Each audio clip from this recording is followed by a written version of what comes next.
நம்ம Ashwin sweets and snacks export பண்றதுக்கு 7373041434 மற்றும் www.ashwinsweets.com கான்டாக்ட் பண்ணுங்க. கடலூர் மாவட்டத்தில் பண்ருட்டி, நெல்லிக்குப்பம், குறிஞ்சிப்பாடி, குள்ளஞ்சாவடி உள்ளிட்ட பகுதிகளில் பரவலாக மழை பெய்து வருகிறது. கூடுதல் விவரங்களை செய்தியாளர் பாரிவள்ளல் வழங்க கேட்கலாம். பாரிவள்ளல், வணக்கம். கள தகவல்கள். ஆக்சுவலா கடலூர் மாவட்டத்தை பொறுத்த வரைக்கும் நேற்று தீபாவளி பண்டிகையானது கொண்டாடப்பட்டது. இந்நிலையில பாத்தீங்கன்னா தென்மேற்கு வங்கக்கடலில் ஒரு காற்றழுத்த தாழ்வு மண்டலம் காரணமாக தமிழகத்தில் கனமழை பெய்யும் என்று வானிலை அறிவிச்சிருந்தது.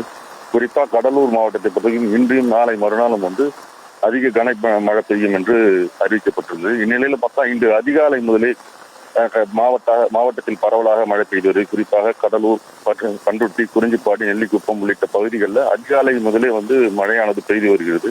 இதனால் பொதுமக்கள் தங்களது அத்தியாவசிய பொருட்களை வாங்குவதற்காக வெளியே வர முடியாத ஒரு சூழ்நிலை ஏற்பட்டிருக்கு. இருள் சூழ்ந்தே காணப்படுவதால பொதுமக்கள் யாரும் வெளியே வராமல் தங்களது இல்லத்திலே முடங்கியிருக்காங்க. இந்த மழையின் காரணமாக தாழ்வான பகுதிகளில் மழைநீர் தேங்கி இருக்கிறதுனால வாகன ஓட்டிகள் சற்று சிரமம் அடைஞ்சிருக்காங்க.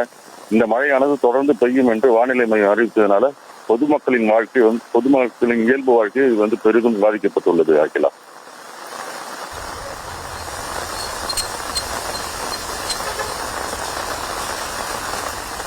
விவரங்களுக்கு நன்றி பாரிவள்ளி. நம்ம Ashwin sweets and snacks export பண்றதுக்கு 7373041434 மற்றும் www.ashwinsweets.com கான்டாக்ட் பண்ணுங்க.